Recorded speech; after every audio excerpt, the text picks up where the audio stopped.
Chapter 5 Mallard Pool Mutt. I had supposed that after the fiascos of that first week of hunting, Mutt would be banned from all further expeditions. It seemed a logical supposition, even though logic was often a stranger in our home. Consequently, I was thoroughly startled one morning to find the relative positions of the antagonists in our family's battle of the sexes reversed.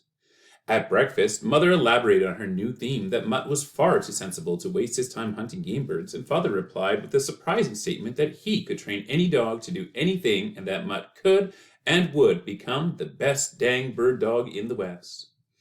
I thought that my father was being more than usually rash, but he thought otherwise, and so throughout the rest of the season, Mutt accompanied us on every shooting trip, and he and Father struggled with one another in a conflict that at times reached epic proportions.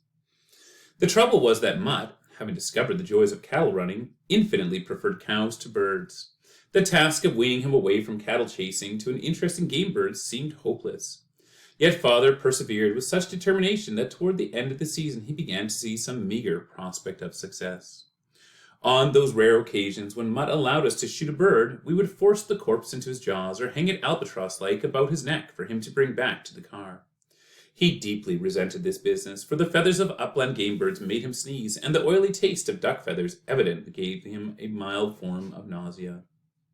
However, eventually he was persuaded to pick up a dead Hungarian partridge all of his own volition, but he did this only because Father had made it clear to him that there would be no more cow chasing that day if he refused to humor us. Finally, on a day in early October, he stumbled on a dead partridge without having it pointed to him, and probably, because there were no cows in sight, and he was bored, he picked it up and brought it back. That first real retrieve was not an unqualified success, since Mutt did not have what dog fanciers refer to as a tender mouth. When we received the partridge, we got no more than a bloody handful of feathers. We did not dare complain. Being determinedly optimistic, we took this incident as a hopeful sign and redoubled our efforts. But Mutt remained primarily a cow chaser, and it was not until the final week of the hunting season that the tide began to turn. As the result of a book distributing plan that he had organized, my father had become acquainted with an odd assortment of people scattered throughout the province. One of these was a Ukrainian immigrant named Paul Salisky. Paul owned 2 sections on the shores of an immense slough known as Middle Lake that lies well to the east of Saskatoon. On Thursday of the last week of the season, Paul phoned Father to report that huge flocks of Canada geese were massing on the lake. He invited us to come out and try our luck. That was a frigid journey. Snow already lay upon the ground, and the north wind was so bitter that Mutt did not leap out after cattle even once. He stayed huddled up on the floorboards over the manifold heater, inhaling gusts of hot air and carbon monoxide. We arrived at Middle Lake in the early evening, and found a wasteland that, even to our eyes, seemed the essence of desolation. Not a tree pierced the gray emptiness. The roads had subsided into freezing gumbo tracks, and they seemed to meander without hope across a lunar landscape. The search for Paul's farm was long and agonizing. Paul's house, when at last we found it, turned out to be a clay-plastered shanty perched like a wart upon the face of the whitened plains. It was unprepossessing in appearance. There were only 2 rooms, each with a single tiny window, yet it held Paul, his wife, his wife's parents, Paul's 7 children, and 2 cousins who had been recruited to help with the pigs. The pigs, as we soon discovered, were the mainstay of the establishment, and their aroma was everywhere. It seemed to be a singularly unpleasant odor too, far worse than that usually associated with pigs. But there was good reason for this peculiarly powerful properties of that memorable stench. Like most of the immigrants who came from Middle Europe in response to the lure of free land in Canada, Paul was an astute and far-sighted fellow. As soon as he had taken over his homestead on the shores of Middle Lake, he had made a thorough assessment of the natural resources at his disposal. He soon discovered that a narrow channel which flowed through his property, connected to 2 main arms of Middle Lake, was crowded with enormous suckerfish. There was no commercial market for these soft-fleshed fish, so they had remained undisturbed until Paul came, saw, and was inspired. Paul concluded that if the fish could not be marketed in their present form, their flesh might very well be sold if it was converted into a more acceptable product, such as pork. He surprised his wheat farming neighbors by going into the pig business on a big scale. He acquired 3 dip nets and began to raise hogs on suckers. The hogs prospered almost unbelievably on this pure protein diet, reaching marketable weight in about 2/3 the length of time required by corn-fed swine. They bred with abandon, and their progeny were insatiable for fish. Paul was a bit of a mystery man locally. None of his neighbors knew about the fish, and there were two good reasons for Paul's reticence. First of all, he had no wish to share a good thing with duller folk, and secondly, he had sometimes tasted fish-fed swine in the Ukraine. Because of this experience, he chose to ship his hogs all the way to Winnipeg, disdaining the more accessible local markets and cheerfully shouldering the extra freight costs. The local people thought that this was foolish, but Paul saw no reason to explain that he had chosen Winnipeg because it would be practically impossible for the retail butchers in the large city to trace the origin of certain hams and sides of bacon, which seemed to have been cured in cod liver oil. In later years, Paul became a powerful and respected figure in the West. He was of the stock from which great men are made. He was still in the preliminary stages of his career when we knew him, and he had few physical amenities to offer guests. Nevertheless, when Eardley drew up at his door, he took us into the bosom of his family.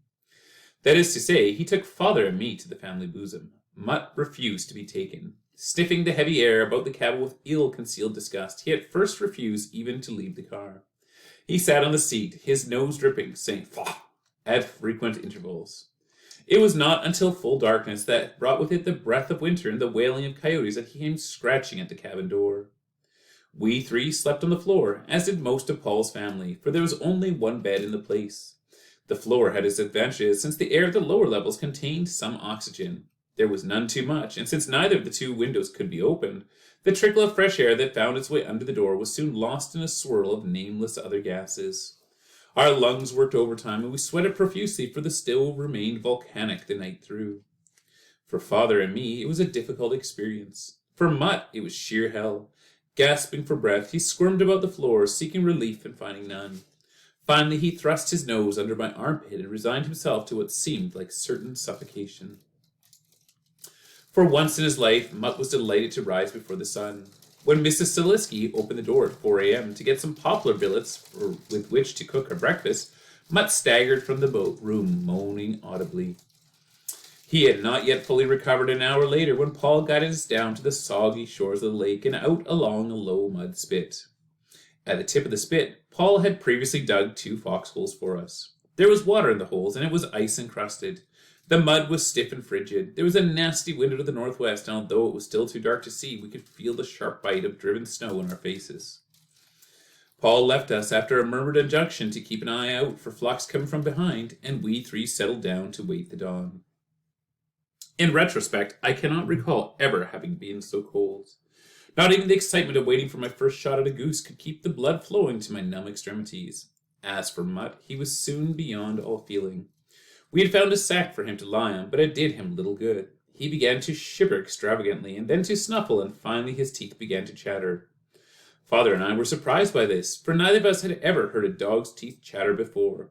We had not thought that such a thing was possible. Nevertheless, all through the interminable wait, Mutt's teeth rang like a cascade of gravel. He was so cold that he no longer even complained, and we recognized this as a bad sign, for when Mutt could not complain, he was near the last extremity. The dawn, when it came at last, was grey and sombre.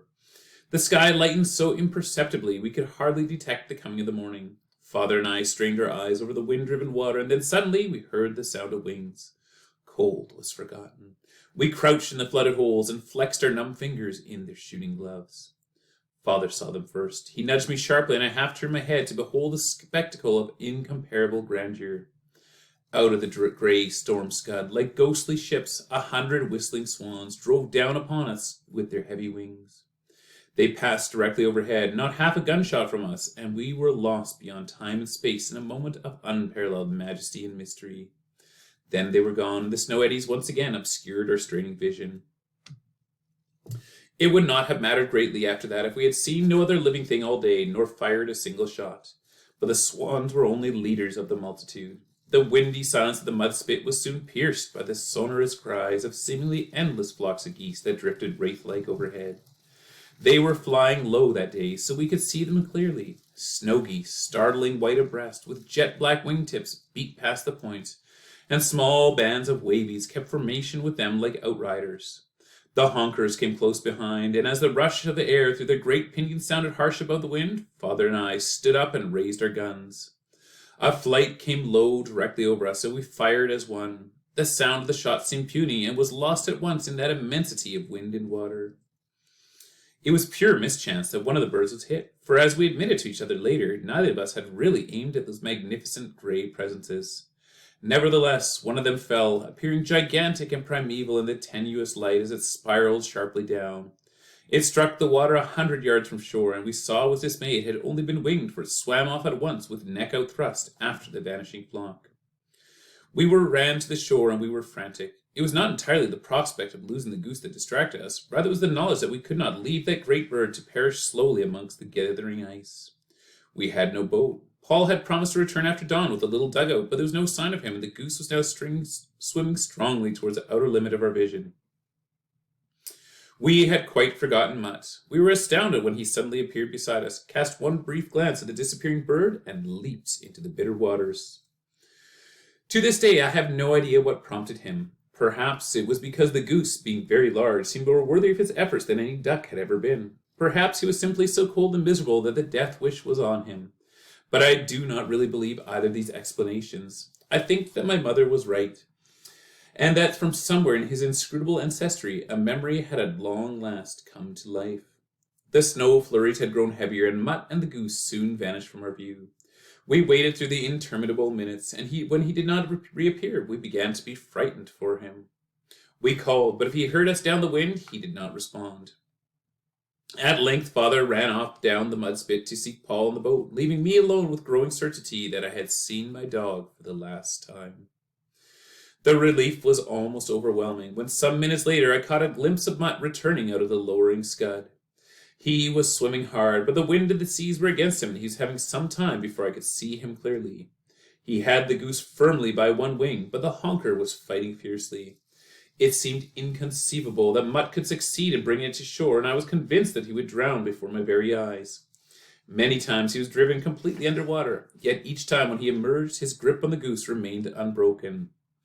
The goose buffeted him across the face with its uninjured wing. It jumped on his head, it attempted to fly, it attempted to dive, yet Mutt held on.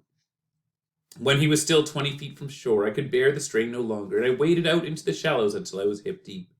Mutt saw me and turned my way. When he came within reach, I grabbed the goose from him and promptly discovered it was as formidable as it appeared to be. It was all I could do to haul it ashore, and I suffered a buffeting in the process that left my legs and arms bruised for many a day. Paul and Father arrived with the little boat a short time later. They hurried ashore, and Paul stood looking down at Mutt, who was now swathed in my hunting coat. I was sitting on the goose and barely managing to keep it under control. "By God," Paul said, there was awe in his voice. "By God, you shoot the big grey goose, and that damn dog, he bring him back? By God, I don't believe." Mutt wriggled under the coat, and one eye opened. Life was returning, for if there was one thing that could stir him from the edge of the grave itself, it was honest praise. He must have recognized Paul's incredulity as the highest praise indeed. We carried him back to the cabin, and when Mrs. Saliski heard the story, she gave him a hero's welcome. He was placed beside the red-hot stove and fed enormous quantities of steaming goulash. Only when he had begun to burp uncontrollably from the combination of too much heat and too much food did his hostess desist from filling up his plate. We all made much of him, and both then and later when we returned home. Never before had Mutt received such adulation, and he found it good. We could not anticipate it at the time, but when hunting season rolled around a year later, we were to discover that cows, gophers, and even cats, during the shooting season at least, had been erased forever from his list of loves. Once Mutt had made up his mind to be a bird dog, there was no further question of him being trained. Nothing could have been more superfluous than the attempt. If any training was done at all, then it was Father and I who were the trainees. For Mutt soon displayed an incredible array of hidden talents, and he was completely unorthodox and indisputably brilliant in his new career. The nature of this new Mutt became apparent on opening day of the duck season in the following year. By coincidence, we had returned once more to the slough where Mutt had disgraced himself on his first hunting expedition. The slough, still nameless then, is now renowned to sportsmen throughout the Midwest as Mallard Pool Mutt, and this is the tale of how it got its name. We did not sleep out on this occasion, but drove direct from home, arriving just in time to hurry into the blind before day broke. We had Mutt on a leash, for his exploit at Middle Lake had not completely erased our memory of the debacle which had resulted from his first visit to the slough. We had hopes that he would redeem himself this time, but we were cautious. We even considered the advisability of muzzling him so that he could not scream the ducks away, but this ignominy would have been too much for him to bear, and so we risked his voice. It was a different dawn, yet the same as that which we had seen 2 years before. Once more the red glare of the morning sun fell on the immaculate mirror of the pond, and once more there was a pair of ducks, pintails this time, sleepily dabbling among the long reeds by the shore. The same pungent odor of salt and muck, an odor that is tasted rather than smelled, rose to us on the edges of grey mist along the borders of the slough, and the same taut expectation lay upon us as we waited for the morning flight. That flight, too, came as it had done before, and as it had probably done since this slough was born. Out of the northern sky, half lit now, the sound of its approach was like a rush of wind. We crouched lower in the blind, and my grip tightened warningly on Mutt's collar. Once more I felt him tremble under my hand, and I was vaguely aware that he was making odd little whimpering cries deep in his throat. But my attention was on the approaching ducks. They came in with a great whoosh as the leaders thrust out their feet and struck and shattered the calm surface of the pool. They came in such numbers that it seemed the slough would be too small to hold them all, and still they came. There was no premature fusillade this time. Father and I were no longer tyros, and Mutt was securely tethered. We stood up together, and the crash of the guns echoed like the hint of distant thunder amidst a swirling hurricane of stiff and frantic wings. It was all over in less than a minute. The sky was clear above us, and that silence had returned. Out on the slough, 8 ducks remained, and 5 of them were greenhead drakes. Mutt was almost tearing the leash from my hands as he left the blind. "Let him go," my father said. "He can't do any harm now. Let's see what he makes of this." I slipped the leash. Mutt went through the band of muck and sedge at the water's edge like a kangaroo in great ungainly leaps. The last jump took him well into the deep water, and he began churning forward like an old-fashioned stern-wheeler. There was a wild, almost mad glint in his eyes, and he had the look of impetuous resolution about him that belongs naturally to a charging buffalo. Father and I stared at each other and then at Mutt in dumb amazement. But when we saw him reach the first dead duck, snap his teeth fast in a wingtip, and start for shore with it, we knew that we'd found us a retrieving dog. What Mutt had done up to this point was, of course, no more than any good bird dog would have done. But the events that followed unmistakably presaged the flowering of his unique genius. The signs were blurred at first, for though he brought the first dead duck to shore all right, he made no attempt to deliver it properly into our hands. He simply dropped it on the verge and turned at once to make the next retrieve. However, as long as he brought the ducks to land, we saw no reason to complain. At least we saw no reason till he had retrieved the 3 dead ducks and had begun to work on the remaining 5, all of whom were still quite active. Then he began to have difficulties. It took him several minutes to swim down the first cripple, but eventually he managed to catch it by a wingtip and drag it to shore. He deposited it unceremoniously and at once leaped back in the water. Hard on his heels, the duck followed suit. Mutt did not notice, for his attention was already fixed on another duck in mid-pond. It was a large slough and very soft and treacherous near the edge. Try as we might, neither father nor I could manage to be on hand when Mutt brought the cripples in. Neither could we put the wounded birds out of their pain, as we should have liked to do, since we were not able to get within gunshot of them. It was all up to Mutt. By the time he had retrieved 15 out of the original 8 ducks, he was beginning to grow annoyed. His fresh enthusiasm was wearing thin, but his brain was beginning to function. The next duck he brought ashore followed the same routine already established by it and its fellows, and as soon as Mutt's back was turned, waddled back into the pond. This time, Mutt kept a wary eye cocked over his shoulder, and he saw that he was being had. Father and I were at the far end of the pond, and we watched to see how he'd react now that he knew the worst. Treading water in mid-pond, he turned and stared at us with a look of mingled scorn and disgust, as if to say, "What on earth's the matter with you? You've got legs, haven't you? Expect me to do all the work?" The situation suddenly struck us as being vastly amusing, and we began to laugh. Mutt could never stand being laughed at, though he enjoyed being laughed with, and he turned his back and began to swim to the far end of the pond. We thought for a moment he had abandoned the ducks and was about to take himself off. We were wrong. With not so much as another glance in our direction, he swam to the far side of the slough, turned about, and painstakingly began to herd all the crippled ducks towards our end of the pond. When all of them, save one old greenhead, which skillfully evaded the roundup by diving, were within easy gunshot range of our position, Mutt turned and swam nonchalantly away again. We did our duty with the shotguns, but with a strong feeling of unreality upon us. Do you think he did that on purpose? Father asked me in awestruck tones. Mutt had now gone back for the remaining Mallard. This one was a magnificent drake, perhaps the leader of the flight, and he was cunning with his ears. His injury must have been slight, for it was all Mutt could do to close the gap between them. And then, when Mutt was near enough to lunge, his teeth snapped shut on nothing but a mouthful of water. The drake had dived again. We watched as 3 times the drake evaded capture in this manner, leaving Mutt to swim in aimless circles on the surface. The old bird chose his water and stayed well away from shore, for he knew about guns. We concluded finally that this was one duck we would not get, and we decided to call Mutt in. He was growing very weary. As his coat became increasingly waterlogged, he swam lower and lower, and his speed diminished to the point where he could just manage to overhaul the drakes. And that was all. Nevertheless, he ignored us when we called to him, gently at first and then in commanding tones. We began to afraid that in this willful obstinacy he would drown himself. Father had already begun to strip off his hunting jacket and boots, ready to effect a rescue when the incredible thing happened. Mutt had closed with his quarry for the 5th time. The duck waited and at the last instant again upended and disappeared. This time also, Mutt disappeared. A swirl of muddy water marked his passing, and in the center of the swirl there was a whitish blob that had twisted back and forth lethargically. I recognized as the tip of Mutt's tail, held aloft by the remaining buoyancy in his long feathers. Father was already wading through the muck when my startled yell halted him. Together we stood and stared and could not credit the reality of what we saw. Mutt had reappeared. Weeds festooned his face, and his eyes were bulging horribly. He gasped for breath and floundered heavily, but between his front teeth was the tip of the drake's wing. When at last Mutt lay before us, panting and half-drowned, we were a humbled and penitent man and boy. I rolled the leash up in my hand, and catching Father's glance, I turned and threw it with all my strength far out into the slough. It sank with hardly a ripple into the still depths of Mallard Pool.